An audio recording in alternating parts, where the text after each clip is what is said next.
আমাকে ছাড়ো বলছি। তুমি কি ভুলে গেছো তুমি এই বাড়ির সামান্য একজন বডিগার্ড? তোমার সাহস কি করে হয় আমার এত কাছে আসার? আমি আমার ডিউটি করছি ম্যাম, আর আমার ডিউটি হলো আপনাকে সুরক্ষিত রাখা। আপনি নিজের ইচ্ছে মতো মাঝরাতে একা বাড়ির বাইরে যেতে পারেন না। মেহজাবিনের দুই হাত শক্ত করে ধরে তাকে দরজার সাথে চেপে দাঁড় করিয়ে রেখেছে আরিয়ান। মেহজাবিনের শ্বাস প্রশ্বাস দ্রুত বইছে, রাগে তার ফর্সা গাল দুটো লাল হয়ে আছে।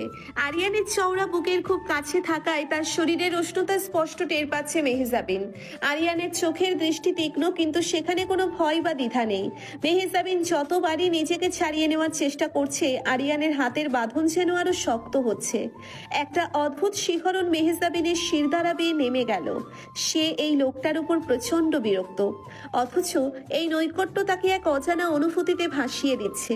আরিয়ানের পেশিবহুল হাতগুলোর স্পর্শ তার নরম ত্বকে এক তীব্র উত্তেজনার সৃষ্টি করছে। আমি কোথায় যাব, কার সাথে যাব, সেটা সম্পূর্ণ আমার ব্যাপার। তুমি আমাকে বাধা দেওয়ার কে? আমার বাবার টাকায় তোমার সংসার চলে, এটা ভুলে যেও না। চৌধুরী সাহেব আমাকে আপনার ছায়া হয়ে থাকার নির্দেশ দিয়েছেন। আপনি যদি এখন একটা পাও দরজার বাইরে রাখেন, আমি আপনাকে কাঁধে তুলে নিজের ঘরে বন্দি করে রাখব। তখন আপনার বাবার টাকাও আপনাকে বাঁচাতে পারবে না। আরিয়ানের গভীর এক গম্ভীর গলা শুনে মেহজাবিন কিছুটা থমকে গেল। লোকটার কথায় কোনো রসিকতা নেই, সে যা বলছে তাই করার ক্ষমতা রাখে। মেহজাবিনের বুক ধক করে উঠল। আরিয়ানের এই রাফ অ্যান্ড টাচ আচরণ তার অহংকারে আঘাত করলেও ভেতরে ভেতরে সে এক অদ্ভুত আকর্ষণ অনুভব করলো। আরিয়ান আস্তে করে মেহজাবিনের হাত ছেড়ে দিয়ে দুই পা পিছিয়ে গেল, কিন্তু তার দৃষ্টি মেহজাবিনের ওপর থেকে এক মুহূর্তের জন্যেও সরল না। মেহজাবিন আর কোনো কথা না বলে রাগে গজগজ করতে করতে নিজের ঘরের দিকে চলে গেল। দরজাটা সজোরে বন্ধ করার শব্দ পুরো করিডোরে প্রতিধ্বনিত হলো। আরিয়ান ঠোঁটের কোণে হালকা হেসে নিজের পজিশনে ফিরে গেল। পরদিন সকাল, চৌধুরী ভিলার বিশাল ডাইনিং টেবিলে সবাই নাস্তা করতে বসেছে।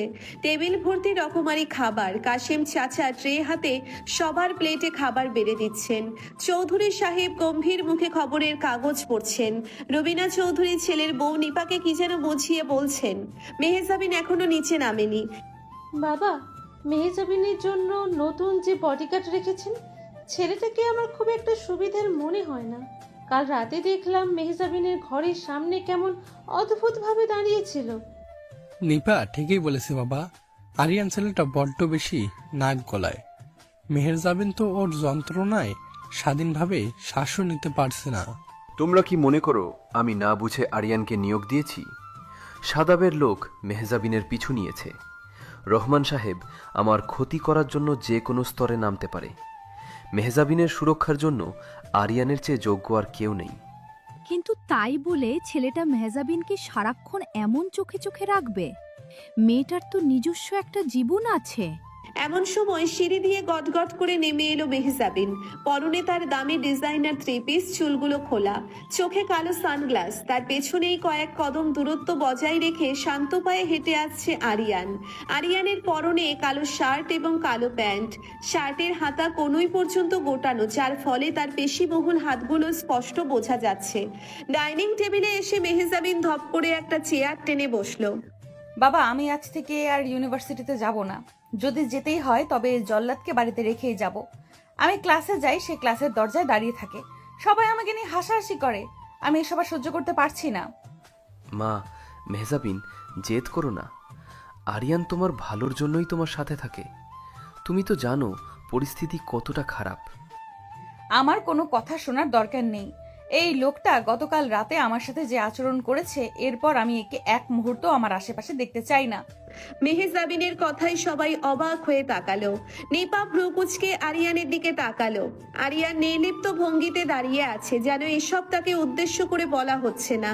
কাশেম চাচা ভয়ে ভয়ে মেহজাবিনের প্লেটে একটা স্যান্ডউইচ তুলে দিলেন। মা জননী, মাথা ঠান্ডা করে খেয়ে নাও, সকাল সকাল রাগ করতে নেই।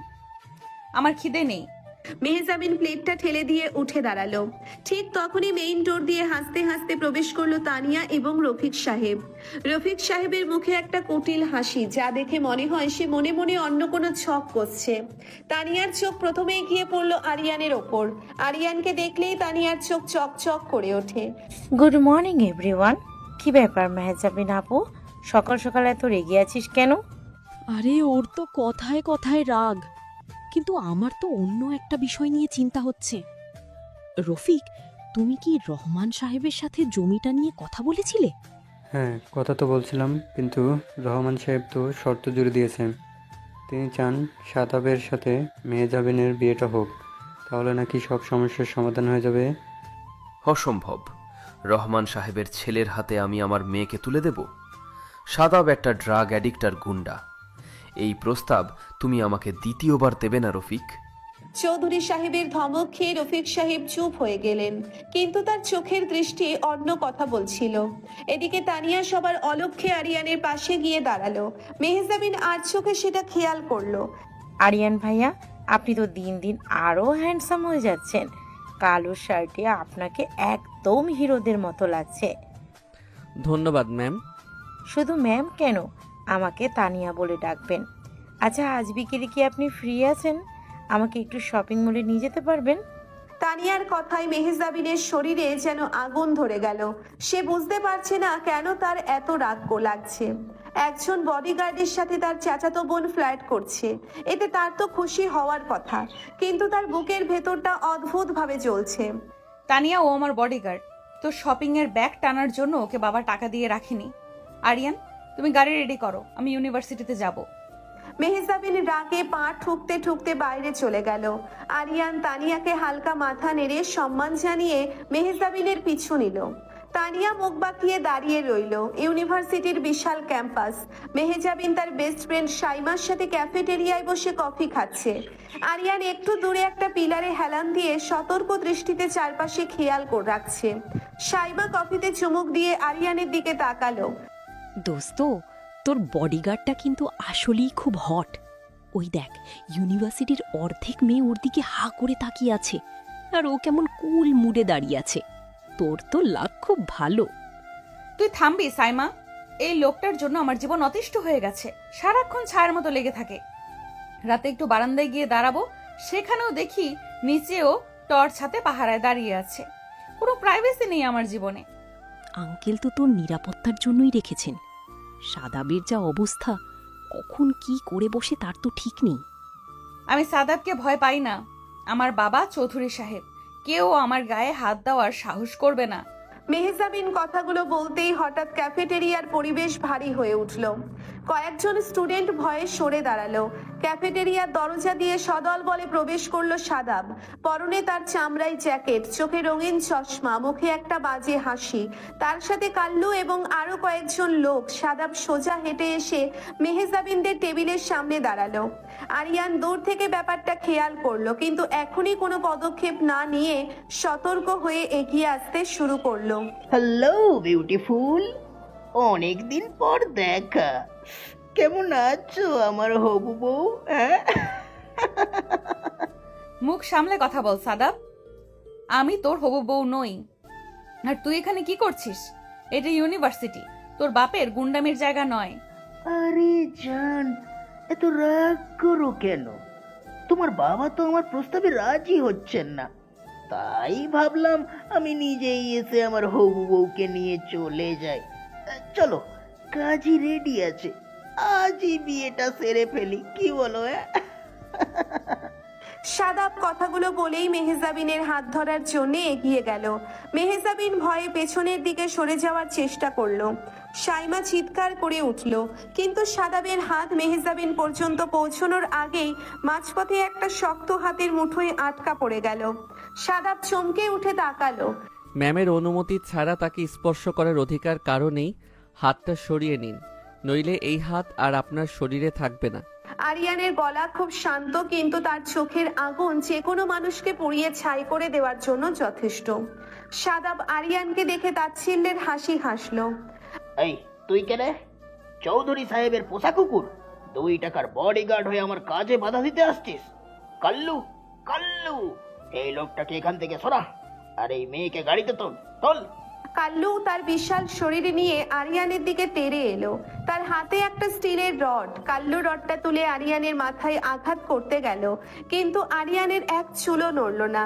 শেষ মুহূর্তে সে হালকা করে মাথাটা সরিয়ে নিল। রডটা বাতাসে শো করে আওয়াজ তুলে নিচে নেমে গেল।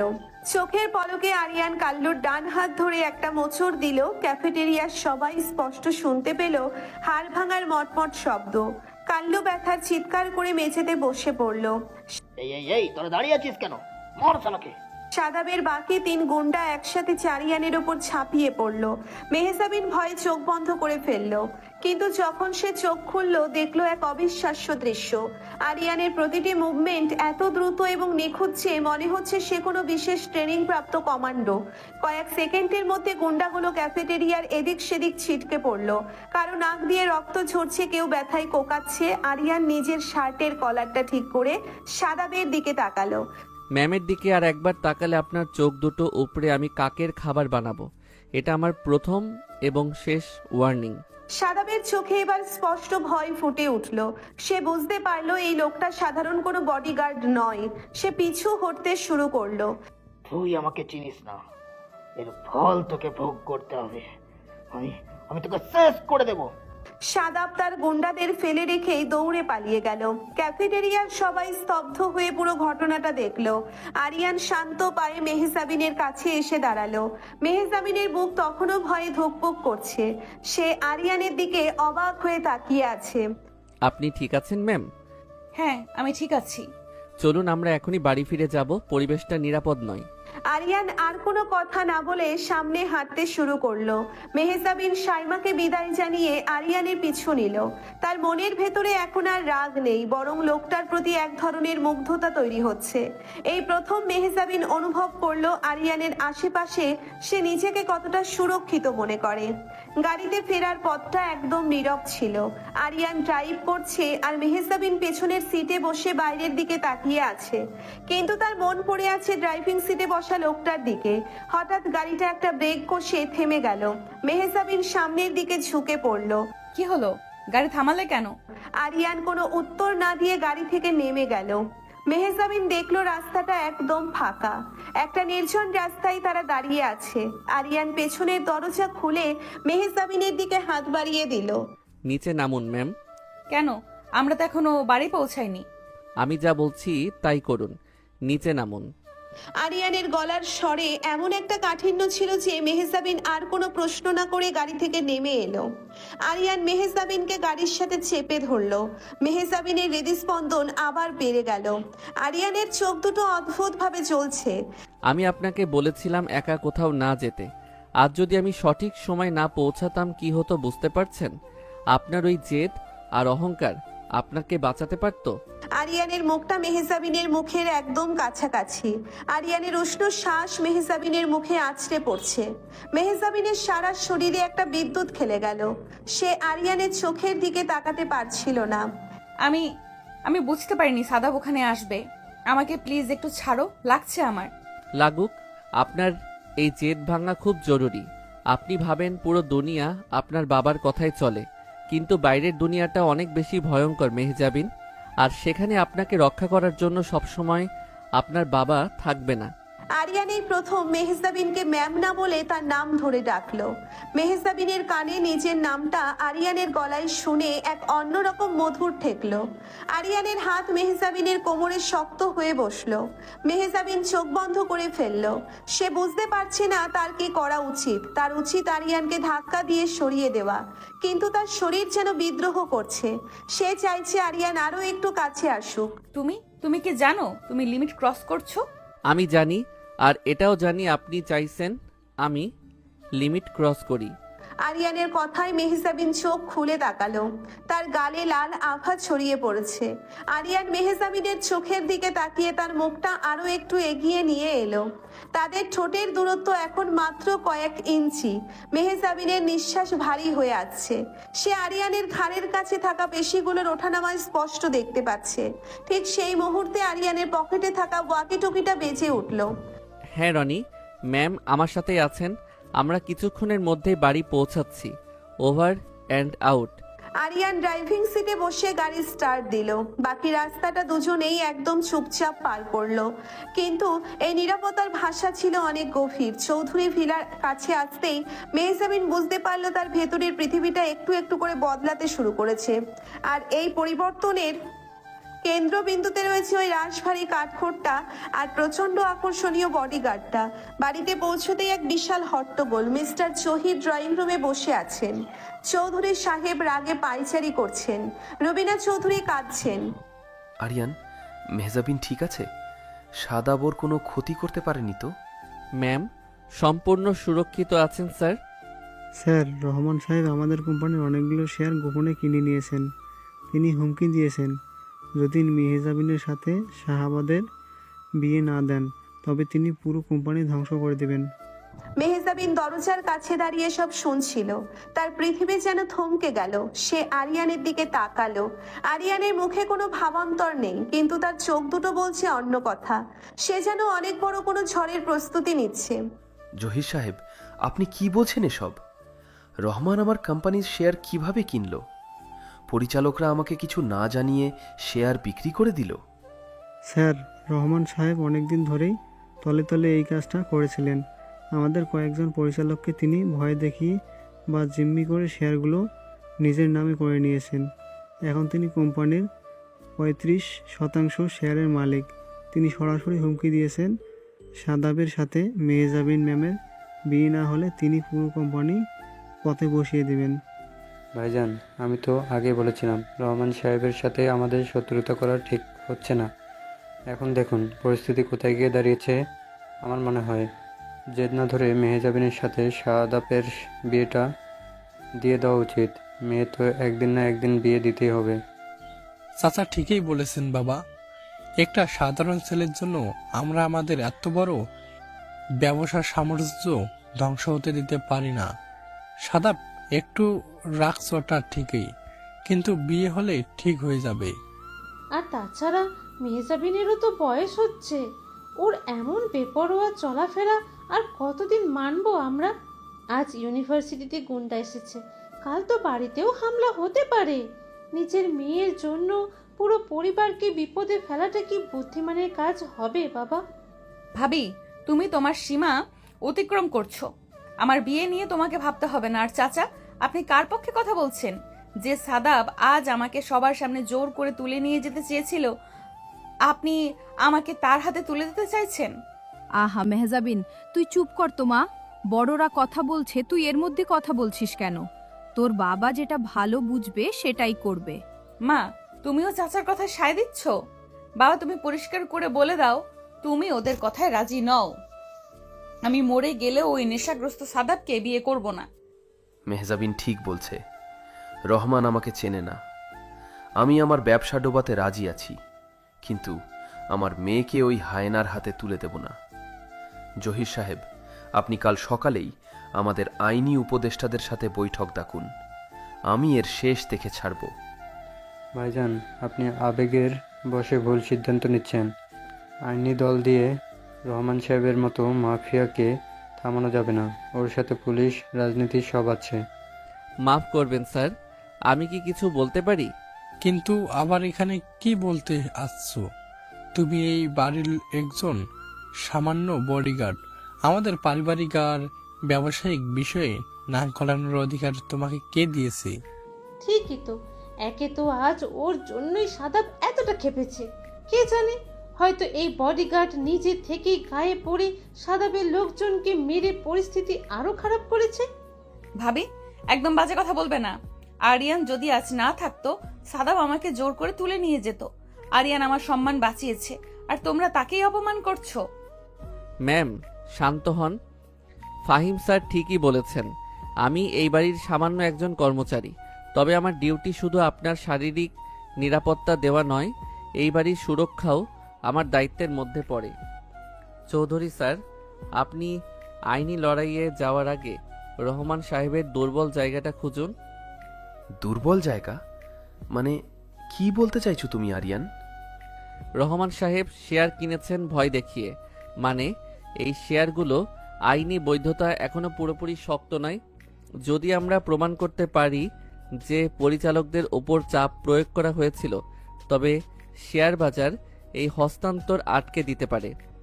আর দ্বিতীয়ত, শাদাবের একটা অবৈধ জুয়ার আড্ডা আছে শহরের বাইরে, সেখানে পুলিশ হানা দিলে রহমান সাহেব নিজের ছেলেকে বাঁচানোর চিন্তায় ব্যস্ত হয়ে পড়বেন। আপনাদের কোম্পানি নিয়ে ভাবার সময় পাবেন না।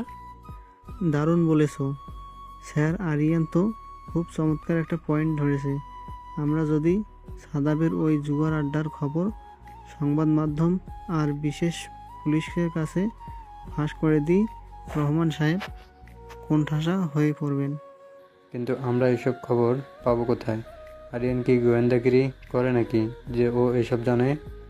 একজন ভালো বডিগার্ডকে তার শত্রুর নারী নক্ষত্র সম্পর্কে খবর রাখতে হয় রফিক সাহেব। এটা আমার কাজেরই একটা অংশ।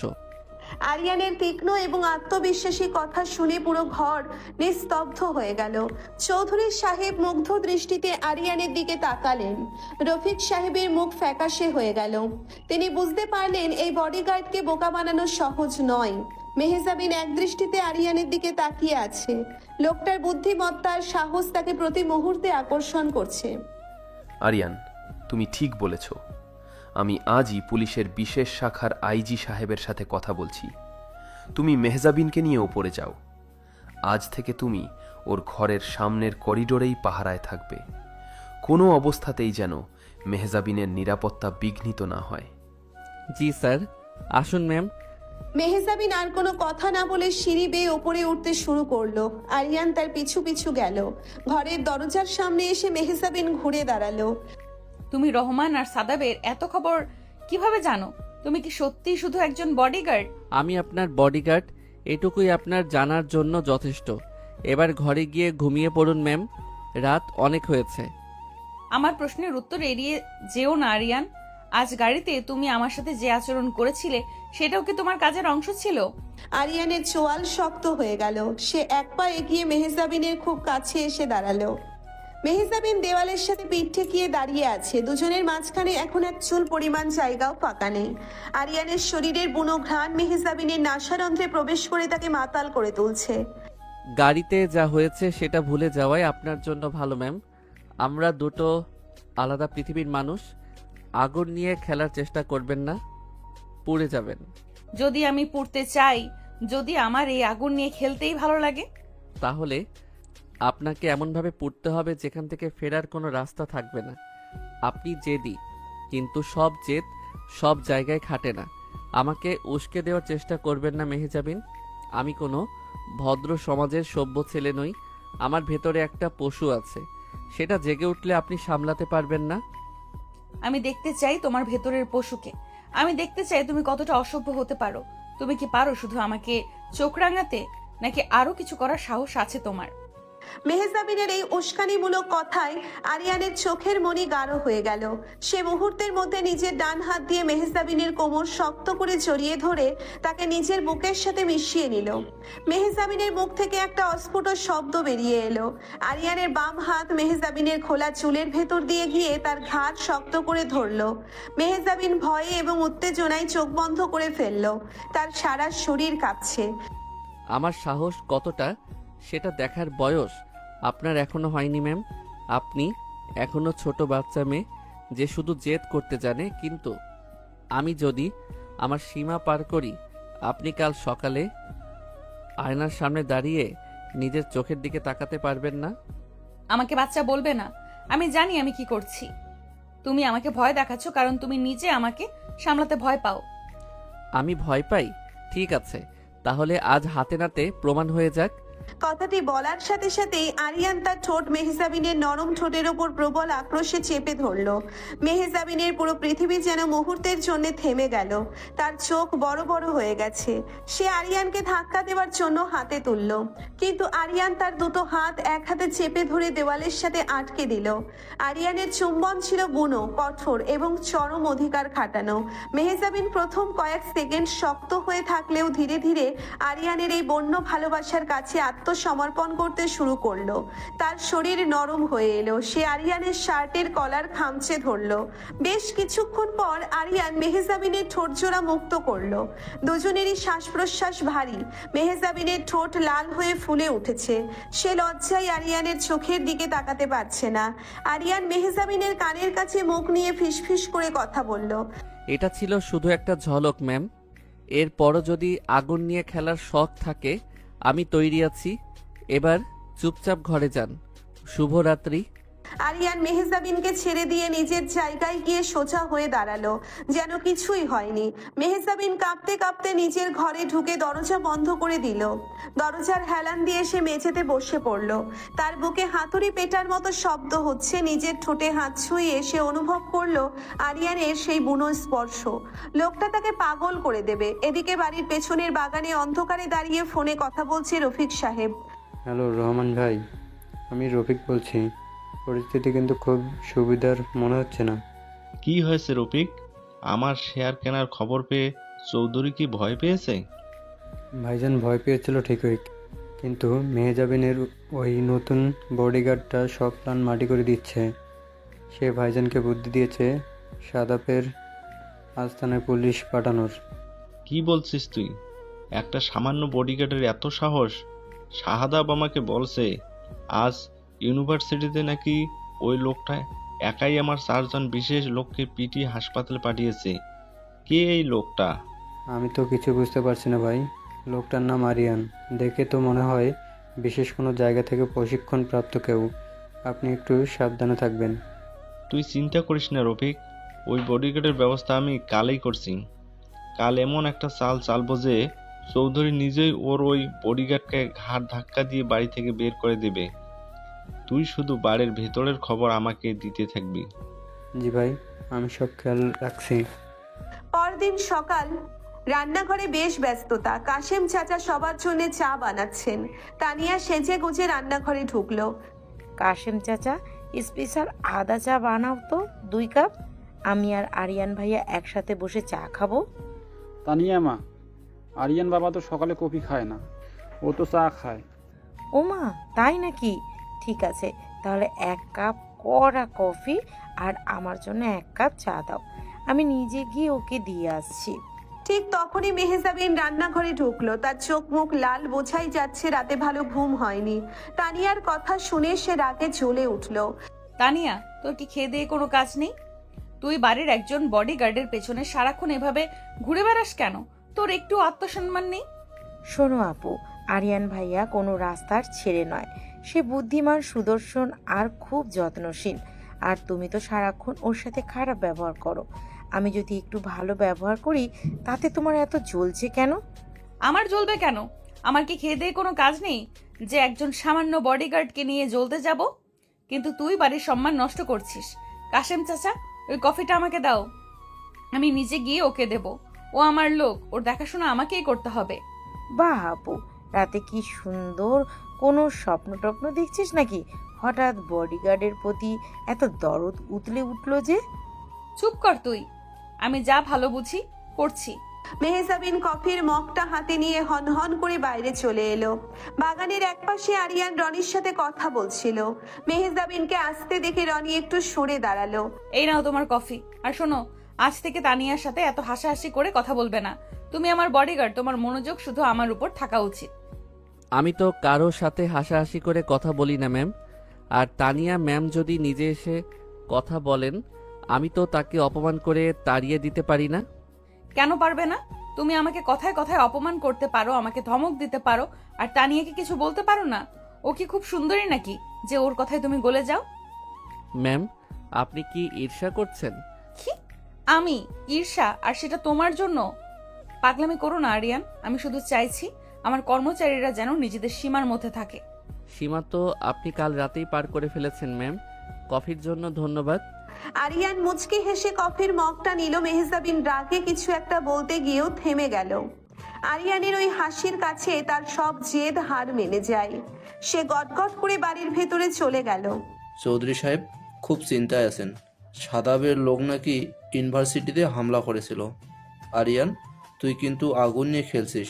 তুই জানিস তোর লক্ষ্য কি? এই বাড়ির মেয়ের সাথে তোর সম্পর্ক তৈরি করাটা কি ঠিক হচ্ছে? স্যার যদি জানতে পারে তাহলে কিন্তু তোর কাজ নিয়ে টানাটানি পড়বে। রনি, তুই তোর কাজ কর। আমি জানি আমি কি করছি। মেহজাবিনকে বাঁচানোটা আমার এই অভিযানের একটা অংশ। আর রহমান কাল যে চালটা চালতে যাচ্ছে সেটা আমি আগে থেকেই জানি। আজকে রাতে বড় একটা খেলা হবে চৌধুরী বাড়িতে। তুই বিশেষ দলকে প্রস্তুত থাকতে বল। ঠিক আছে স্যার, কিন্তু সাবধানে। আরিয়ান কফিতে চুমুক দিয়ে দূরের গেটের দিকে তাকালো। তার চোখে এখন আর কোনো রোম্যান্স নেই, আছে একজন দক্ষ রক্ষীর তীক্ষ্ণ দৃষ্টি। সে জানে রহমান সাহেব তার লোক পাঠাবে, আর আজ রাতের পর চৌধুরী বাড়ির অনেক সমীকরণ বদলে যাবে। রাতের খাবার খাওয়ার জন্য চৌধুরী বাড়ির সবাই ডাইনিং টেবিলে জড়ো হয়েছে। বাড়ির পরিবেশ থমথমে। কাশিম চাচা সবার প্লেটে খাবার বেড়ে দিচ্ছেন। রফিক সাহেবের চোখে মুখে আজ এক অদ্ভুত অস্থিরতা। তিনি বারবার দরজার দিকে তাকাচ্ছেন। মেহজাবিন খাবার নিয়ে নাড়াচাড়া করছে। আরিয়ান ডাইনিং রুমের একটু দূরেই হাত মেলাবদ্ধ করে দাঁড়িয়ে আছে, তার তীক্ষ্ণ দৃষ্টি রফিক সাহেবের প্রতিটি নড়াচড়ার ওপর। ভাইজান, আজ তো কাশিম খুব চমৎকার বিরিয়ানি রান্না করেছে। আপনি তো কিছুই খাচ্ছেন না। এত চিন্তা করবেন না, সব ঠিক হয়ে যাবে, খেয়ে নিন। আমার গলা দিয়ে খাবার নামছে না রফিক। রহমান যে কোনো সময় একটা বড় আঘাত হানতে পারে। আমার কোম্পানির অবস্থা ভালো নয়। আমি আজ একটা সিদ্ধান্ত নিয়েছি। আমার সব শেয়ার আর সম্পত্তির উইল আমি মেহজাবিনের নামে করে দেব। কাল সকালেই আইনি কাজ শেষ করব। বাবা, তুমি এসব কি বলছো? তুমি কি আমাকে আর নিপাকে এই বাড়ির কেউ মনে করো না? সব সম্পত্তি মেহেরজাবিনকে দিয়ে দিলে আমাদের কি হবে? ঠিকই তো বাবা, মেহজাবিনের বিয়ে হলে তো সে অন্য বাড়িতে চলে যাবে। তাহলে এই চৌধুরী বংশের সম্পত্তি কি অন্য বাড়ির লোক ভোগ করবে? আপনার এই সিদ্ধান্ত কিন্তু একদম ঠিক হচ্ছে না। ভাবি, তোমরা কি সবসময় টাকার কথাই ভাববে? বাবার জীবনের উপর দিয়ে এত বড় ঝড় বয়ে যাচ্ছে, আর তোমরা সম্পত্তি ভাগাভাগি নিয়ে পড়ে আছো। আমার কোনো সম্পত্তি লাগবে না বাবা, আমি এসব কিছুই চাই না। আরে ফাহিম, তুই শান্ত হ। ভাইজান হয়তো রাগের মাথায় এইসব বলেছে। ভাইজান, আপনি আগে এই বিরিয়ানিটা খেয়ে নিন। কাশিম, মেহজাবিনকে এক গ্লাস জুস দাও, মেয়েটার মুখ শুকিয়ে গেছে।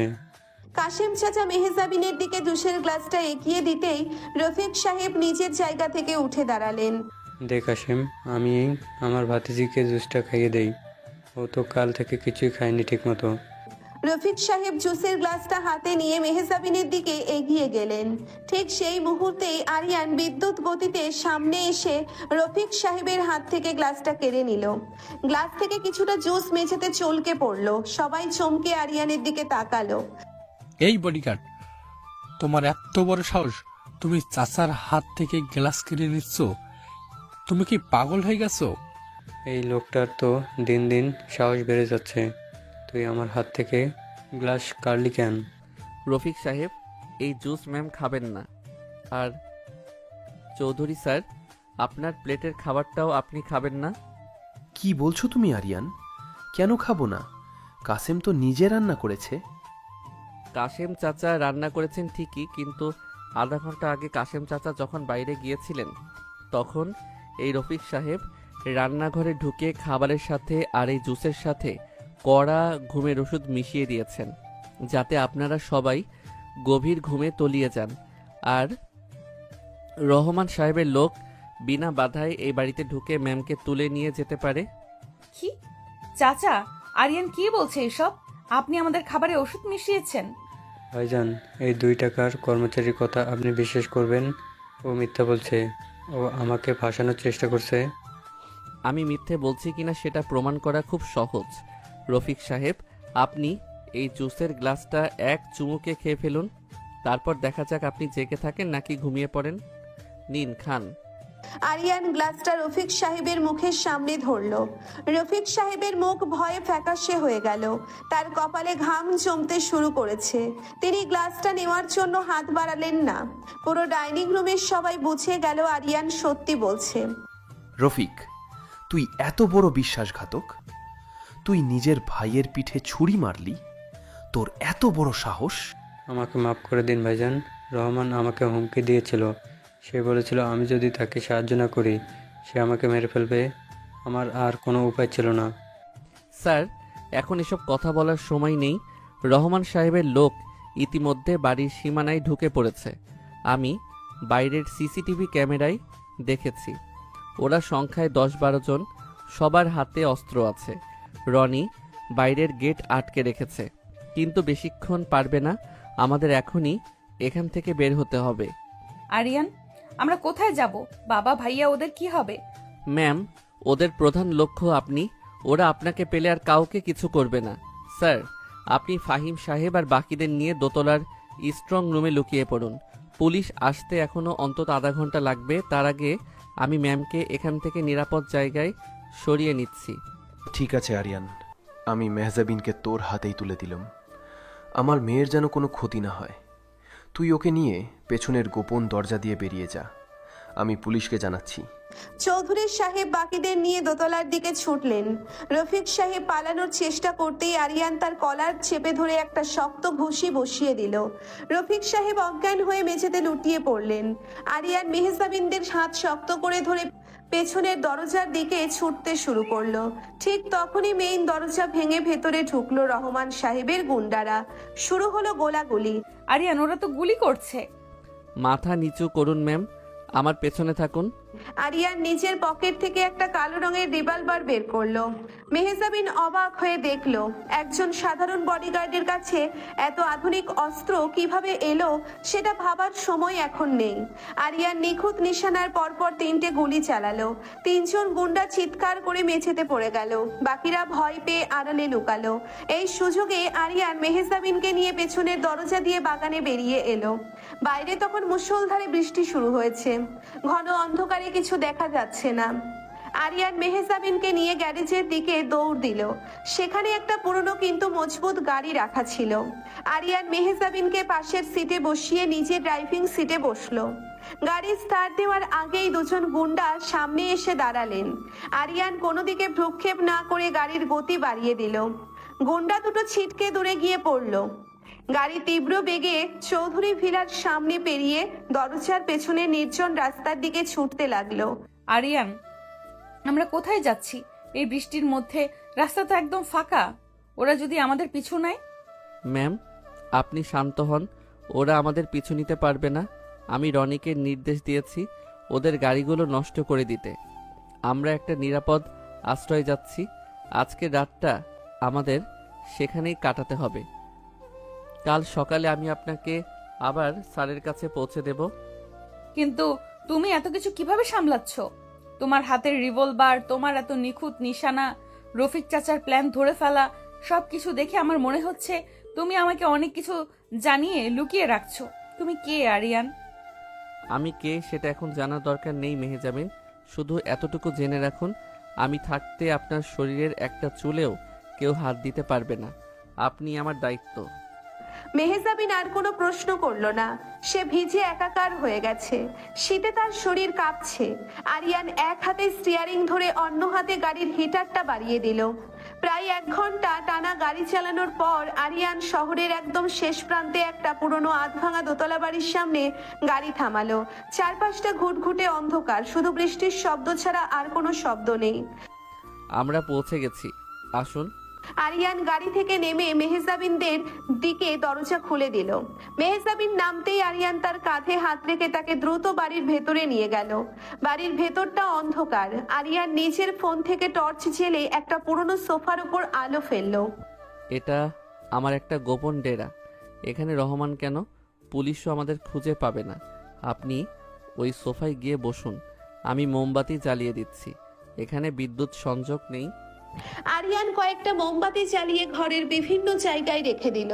হালকা আলোয় ঘরটা স্পষ্ট হলো। মেহজাবিন শীতে থরথর করে কাঁপছে।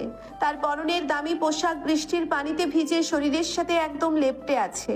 তার ফর্সা ত্বক আর শারীরিক গঠন স্পষ্ট বোঝা যাচ্ছে। আরিয়ান মেহজাবিনের দিকে তাকিয়ে চোখ নামিয়ে নিল। সে নিজের ভেজা জ্যাকেটটা খুলে একটা চেয়ারের ওপর রাখলো। আপনি পুরো ভিজে গেছেন। এভাবে বেশিক্ষণ থাকলে আপনার ভীষণ জ্বর আসবে। ভেতরের ঘরে একটা পুরনো আলমারি আছে, সেখানে আমার কিছু পরিষ্কার শার্ট রাখা আছে। আপনি আপাতত আপনার এই ভেজা পোশাক বদলে আমার একটা শার্ট পরে নিন। আমি তোমার শার্ট পরবো? কিন্তু আমি তো ম্যাম, এখন জেদ করার সময় নয়। আপনি এখানে রাজকীয় কোনো পোশাক পাবেন না। আমি বাইরে বারান্দায় দাঁড়িয়ে আছি, আপনি পোশাক বদলে নিন। আরিয়ান আর কোনো কথা না বলে বারান্দার দিকে চলে গেল। মেহজাবিন বুঝতে পারলো আরিয়ান ঠিকই বলছে, শীতে তার দাঁতে দাঁত বাড়ি খাচ্ছে। সে ভেতরের ঘরে গিয়ে আলমারি থেকে আরিয়ানের একটা কালো রঙের বড় শার্ট বের করলো। নিজের ভেজা পোশাকগুলো খুলে সে শার্টটা গায়ে চাপালো। শার্টটা তার হাঁটুর ওপর পর্যন্ত এসেছে। শার্টের ভেতর থেকে আরিয়ানের শরীরের একটা চেনা পুরুষালী সুবাস মেহজাবিনের নাকে এলো। সে আয়নার সামনে দাঁড়িয়ে নিজেকে দেখলো। এই পোশাকটাকে অদ্ভুত সুন্দর আর আকর্ষণীয় লাগছে। সে ধীরে ধীরে বাইরে এলো। আরিয়ান, তুমি ভেতরে আসতে পারো। আরিয়ান ভেতরে এসে মেহজাবিনকে দেখে কয়েক মুহূর্তের জন্য থমকে দাঁড়ালো। মোমবাতির আলোয় মেহজাবিনকে কোনো অপ্সরীর মতো লাগছে, আর ভেজা চুলগুলো পিঠ বেয়ে ছড়িয়ে আছে। আরিয়ানের বড় শার্টে তার মসৃণ পা জোড়া স্পষ্ট দেখা যাচ্ছে। আরিয়ান নিজের দৃষ্টি সরিয়ে নেওয়ার চেষ্টা করলো, কিন্তু পারল না। তার গলার কাছে কিছু একটা আটকে গেল। সে ঢোক গিলে নিজেকে সামলে নিল। আপনি সোফায় বসুন, আমি আগুন জ্বালানোর ব্যবস্থা করছি। তুমি তো ভিজে গেছো আরিয়ান, তুমিও পোশাক বদলে নাও, তোমারও তো ঠান্ডা লাগতে পারে। আমার কিছু হবে না, আমি এসব পরিস্থিতিতে অভ্যস্ত। আপনি নিজের চিন্তা করুন।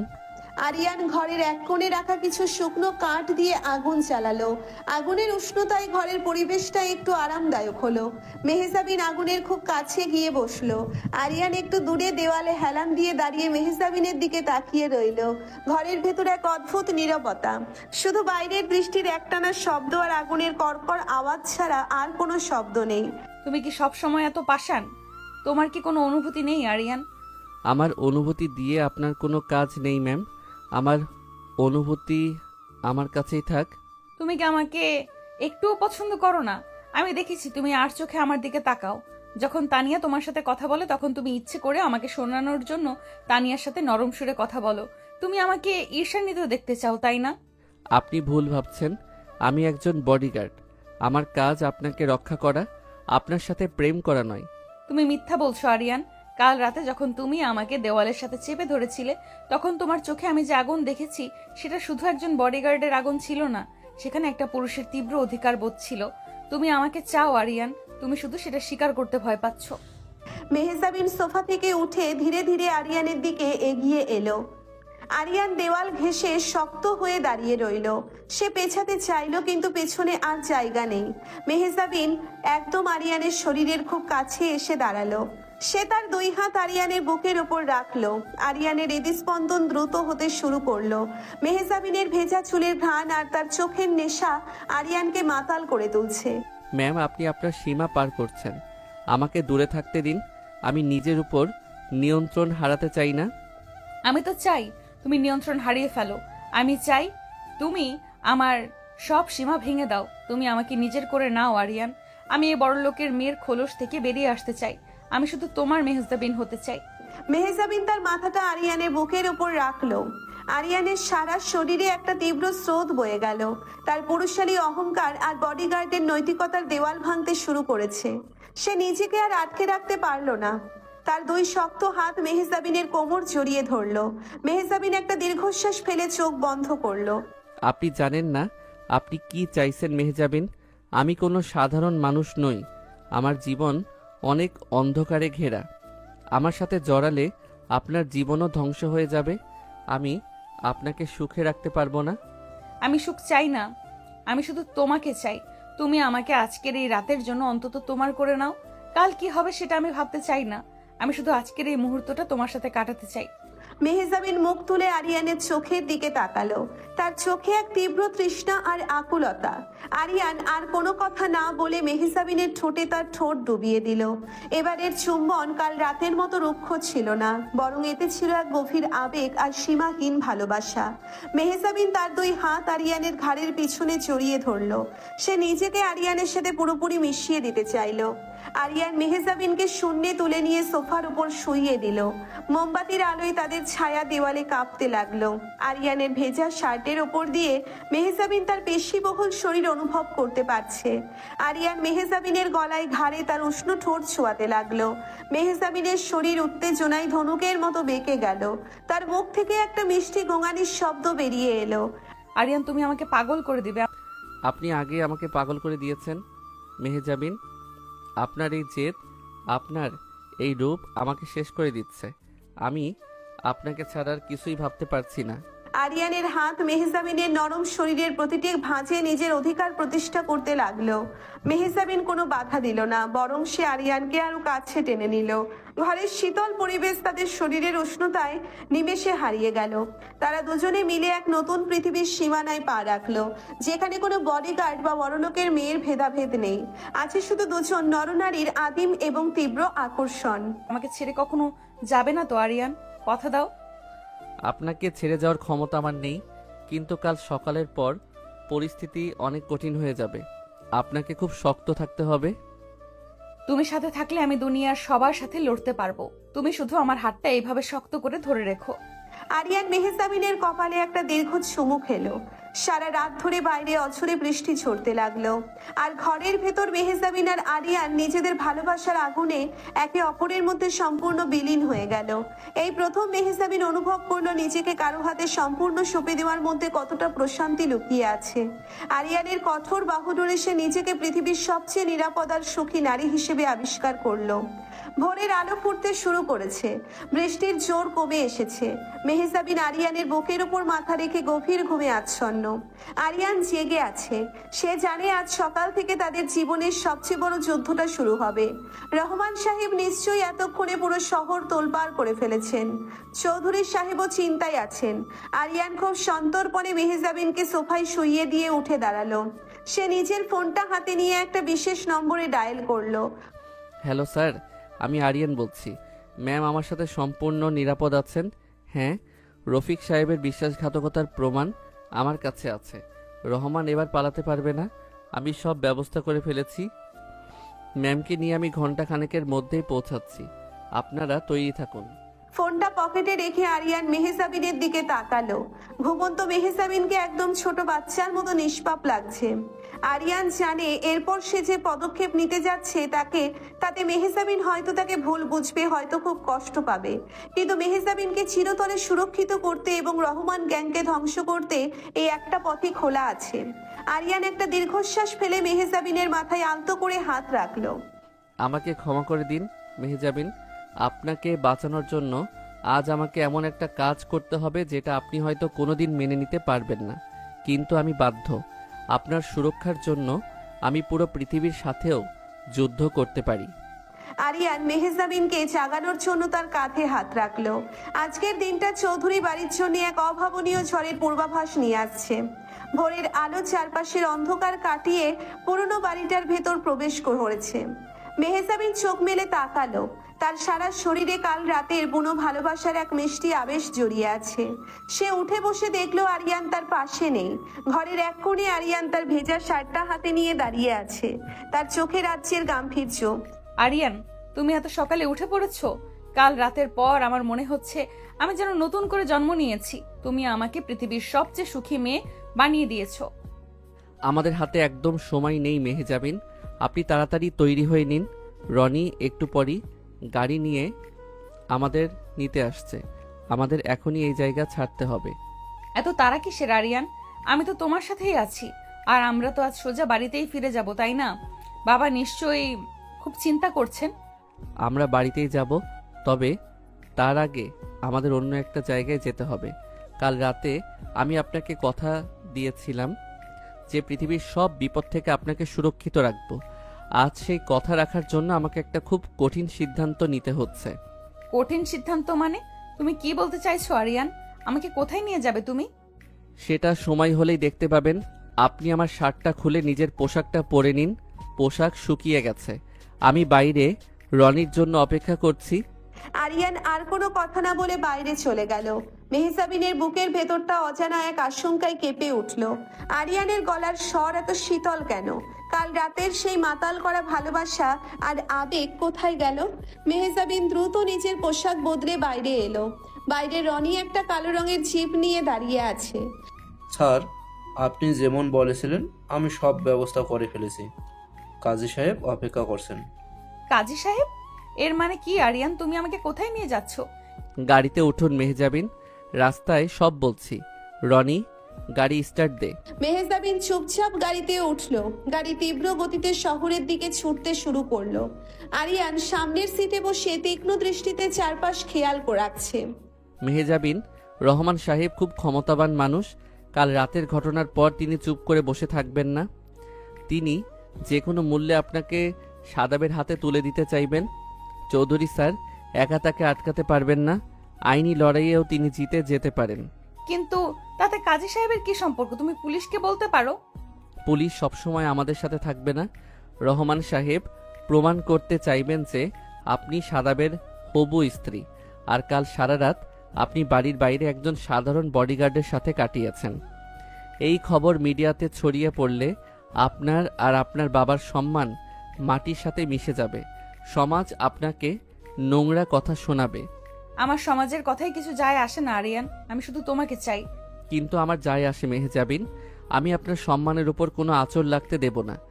রহমান সাহেবকে চিরতরে চুপ করানোর একটাই আইনি এবং সামাজিক পথ আছে, আর সেটা হলো আপনাকে এমন কারো স্ত্রী হতে হবে যার উপর রহমান সাহেব চাইলেও কোনো আইনি অধিকার খাটাতে পারবেন না। তার মানে তুমি আমাকে বিয়ে করতে চাইছো? হ্যাঁ, আমি আপনাকে বিয়ে করতে চাইছি, তবে এটা কোনো রোমান্টিক বিয়ে নয় মেহজাবিন, এটা একটা চুক্তি। আপনার সম্মান আর জীবন বাঁচানোর জন্য ইসলামিক শরীয়ত মোতাবেক আমি আপনাকে আজ বিয়ে করব। একবার আমার স্ত্রী হয়ে গেলে শাদাব কেন, পুরো দুনিয়ার কোনো ক্ষমতা নেই আপনার দিকে চোখ তুলে তাকানোর। চুক্তি? কাল রাতের সবকিছু কি তাহলে তোমার কাছে শুধু একটা চুক্তি ছিল আরিয়ান? তুমি আমাকে ভালোবেসে বিয়ে করছো না? ভালোবাসার কথা ভাবার মতো বিলাসিতা করার সময় এখন আমাদের নেই। আমি একজন সাধারণ বডিগার্ড, আমি আপনার যোগ্য নই। এই বিয়েটা শুধু আপনাকে রক্ষা করার জন্য। পরিস্থিতি শান্ত হলে আপনি চাইলে আমাকে ডিভোর্স দিয়ে দিতে পারবেন, আমি কোনো দাবি রাখবো না। আরিয়ানের কথা শুনে মেহজাবিনের চোখ দিয়ে জল গড়িয়ে পড়ল। সে আরিয়ানকে ভালোবেসে নিজের সবকিছু সঁপে দিয়েছে, আর এই লোকটা এখন বলছে এসব নাকি শুধু একটা চুক্তি। কিন্তু মেহজাবিনও জেদি, সে ঠিক করলো বিয়েটা সে করবেই এবং আরিয়ানকে বাধ্য করবে তার ভালোবাসা স্বীকার করতে। ঠিক আছে আরিয়ান, আমি রাজি, তুমি তোমার ডিউটি পালন করো। গাড়িটা একটা ছোট কিন্তু ছিমছাম কাজী অফিসের সামনে এসে থামলো। রনি আগে থেকেই সব ব্যবস্থা করে রেখেছিল। কাজী ইব্রাহিম টেবিলের ওপাশে বসে আছেন। আরিয়ান এবং মেহজাবিন ভেতরে ঢুকলো। আসুন বাবা, রনি আমাকে সব বলেছে। মেয়ের কি এই বিয়েতে পূর্ণ সম্মতি আছে? কোনো জোর জবরদস্তি করা হচ্ছে না তো? ম্যাম, কাজী সাহেবকে আপনার উত্তর দিন। হ্যাঁ কাজী সাহেব, আমার পূর্ণ সম্মতি আছে, আপনি বিয়ের কাজ শুরু করুন। আলহামদুলিল্লাহ। বিয়ের জন্য দেনমোহর ধার্য করতে হবে। যেহেতু পরিস্থিতি একটু জটিল, আপনারা কত টাকা দেনমোহর ঠিক করেছেন? আমার সামর্থ্য খুব বেশি নেই কাজী সাহেব, আমি 10 লাখ টাকা দেনমোহর ধার্য করছি, যার পুরোটা আমি নগদ পরিশোধ করব। রনি, টাকাটা কাজী সাহেবের কাছে দাও। আরিয়ানের কথা শুনে মেহজাবিন অবাক হয়ে গেল। একজন সাধারণ বডিগার্ড নগদ 10 লাখ টাকা দেনমোহর দিচ্ছে। রনি একটা ব্যাগ থেকে টাকা বের করে দিল। কাজী ইব্রাহিম সব কাগজপত্র ঠিক করে মেহজাবিনের দিকে তাকালেন। মা মেহজাবিন, 10 লক্ষ টাকা নগদ দেনমোহর ধার্যে এই আরিয়ানের সাথে আপনার নিকাহ পড়ানো হচ্ছে। আপনি কি এই বিয়েতে রাজি আছেন? রাজি থাকলে বলুন কবুল। কবুল। আবার বলুন মা। কবুল। তৃতীয়বার বলুন কবুল। আলহামদুলিল্লাহ। এবার আরিয়ান বাবা, আপনি বলুন কবুল। আবার বলুন কবুল। শেষবার বলুন কবুল। রনি এবং কাজী অফিসের একজন সহকারী সাক্ষী হিসেবে কাগজে সই করলো। এরপর আরিয়ান এবং মেহজাবিন সই করলো। সম্পূর্ণ ইসলামিক নিয়মে তাদের বিয়ে সম্পন্ন হলো। কাজী সাহেব মোনাজাত ধরে তাদের নতুন জীবনের জন্য দোয়া করলেন।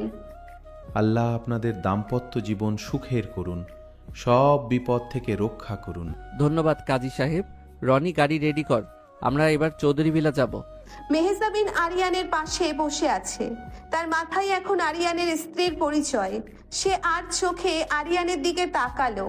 লোকটার মুখে কোনো হাসি নেই, কোনো উচ্ছ্বাস নেই, যেন খুব সাধারণ একটা কাজ করে সে বাড়ি ফিরছে। এদিকে চৌধুরী ভিলার অবস্থা খুবই খারাপ।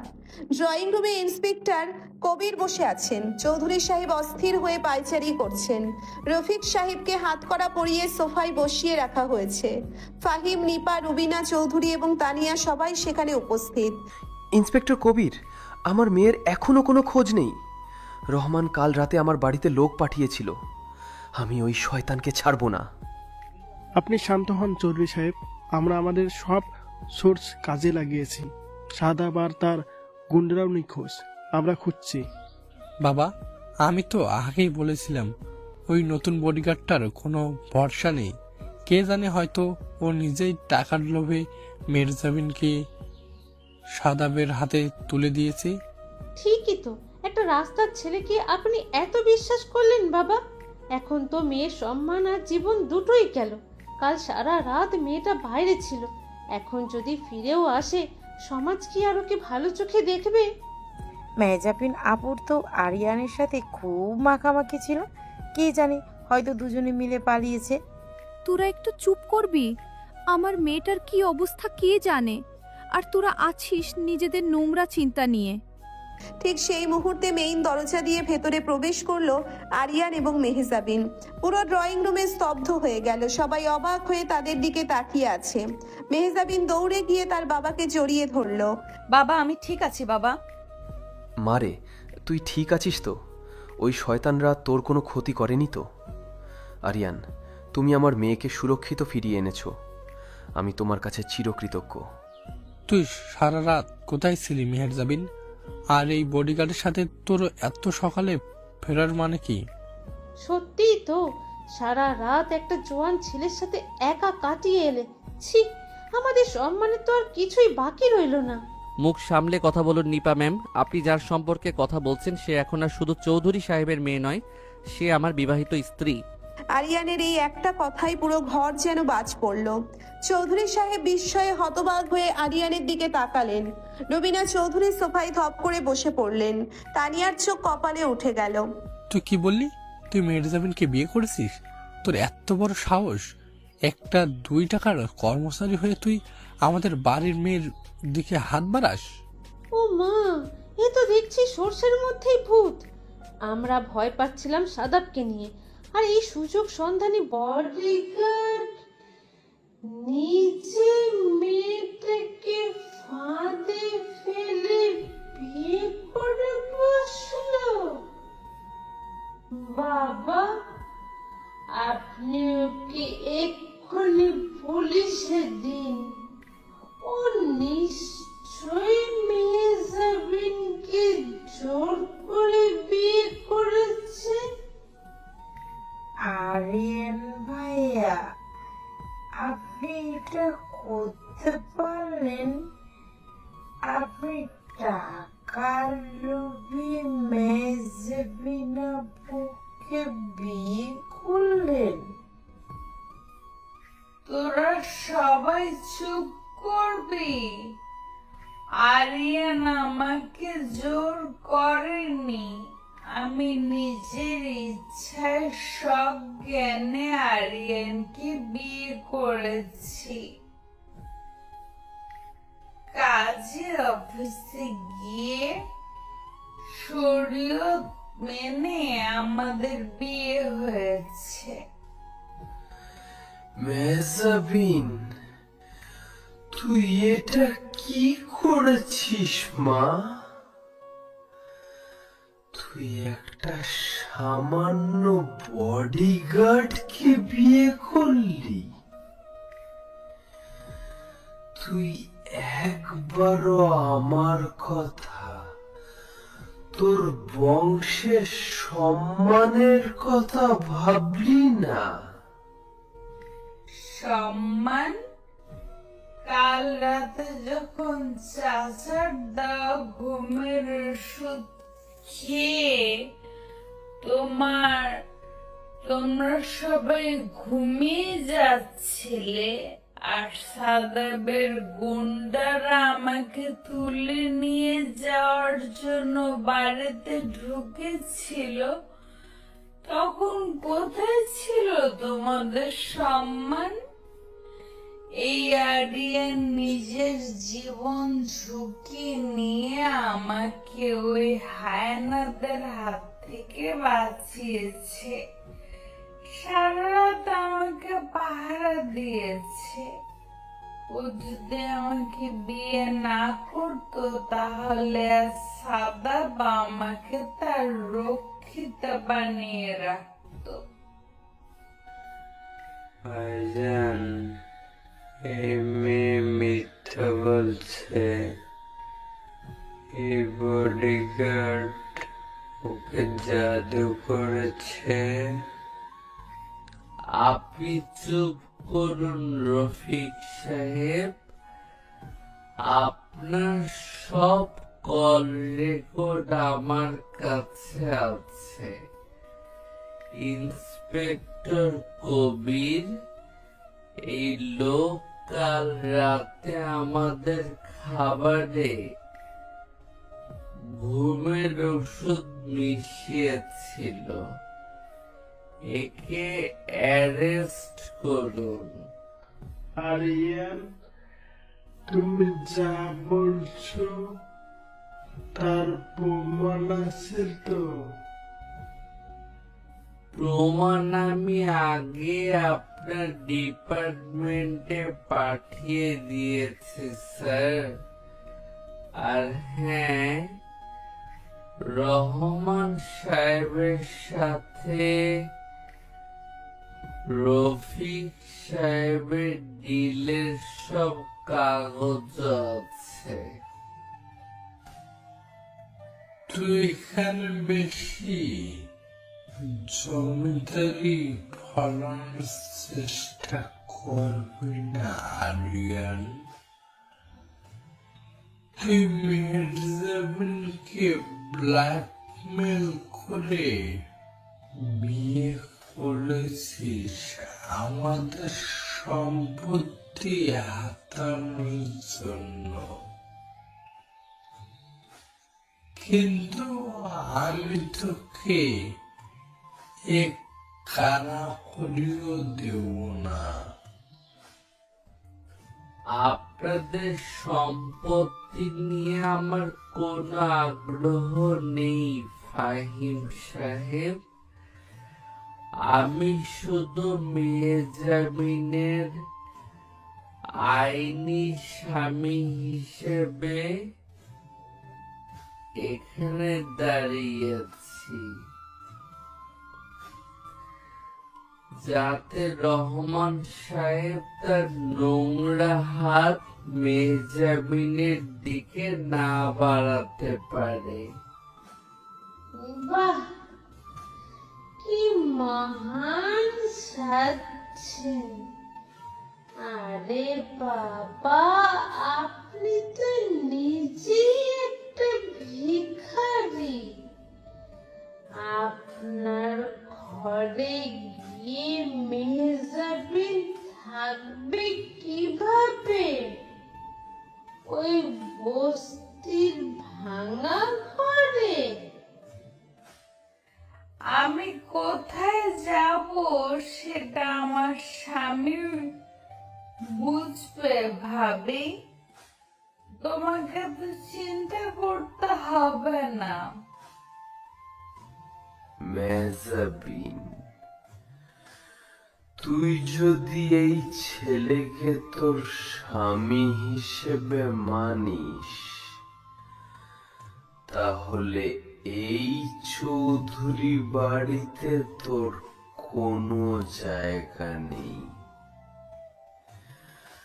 আমি একজন বডিগার্ডকে আমার জামাই হিসেবে কোনোদিন মেনে নেব না। ঠিক আছে বাবা, তুমি যখন আমাকে মেনে নেবে না, তখন আমি আমার স্বামীর সাথে চলে যাব। আরিয়ান, চলো এখান থেকে। মেহজাবিন আরিয়ানের হাত ধরলো।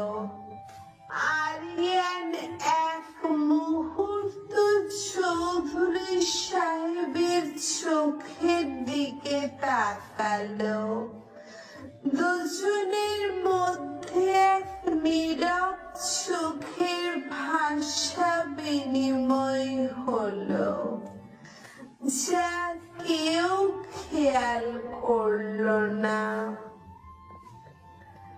আরিয়ান মেহজাবিনের হাত ধরে মেইন দরজার দিকে পা বাড়ালো।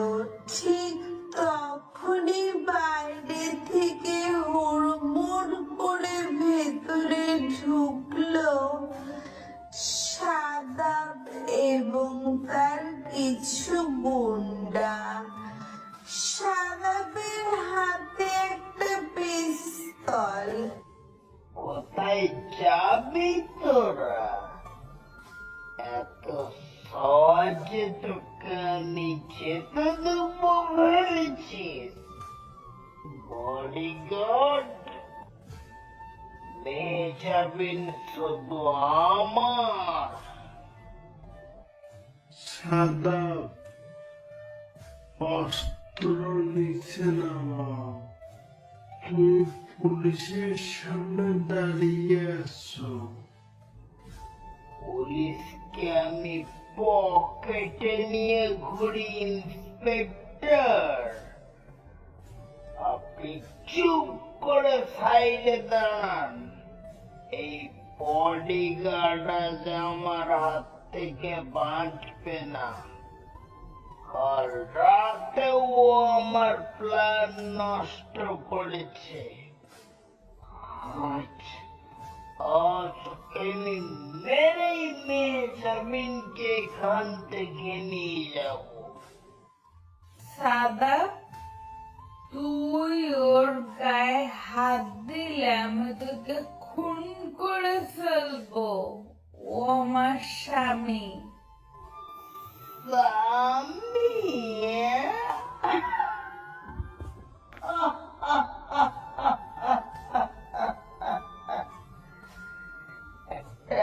রাস্তার কুকুর তো স্বামী?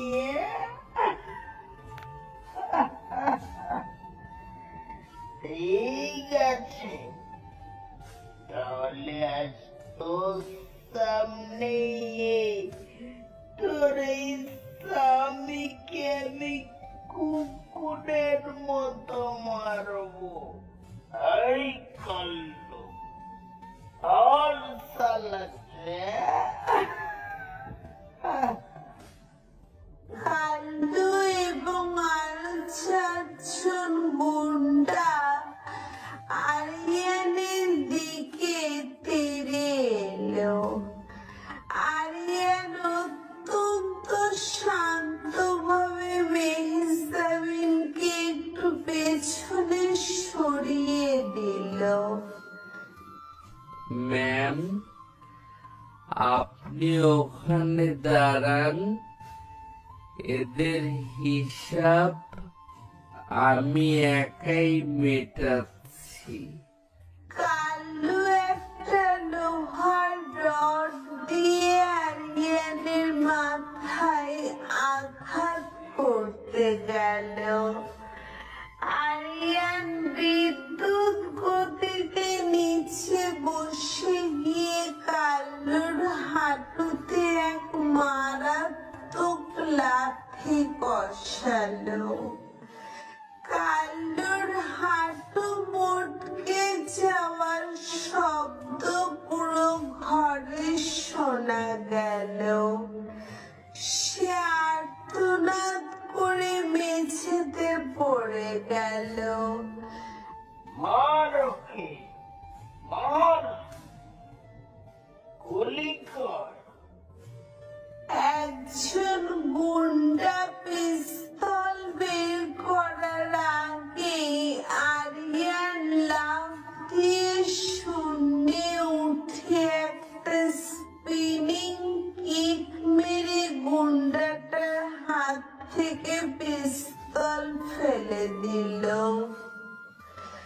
মাটিতে নেমেই সে পরপর দুজনকে এমন ভাবে ঘুষিয়ার লাথি মারলো যে তারা সাথে সাথে জ্ঞান হারিয়ে ফেললো।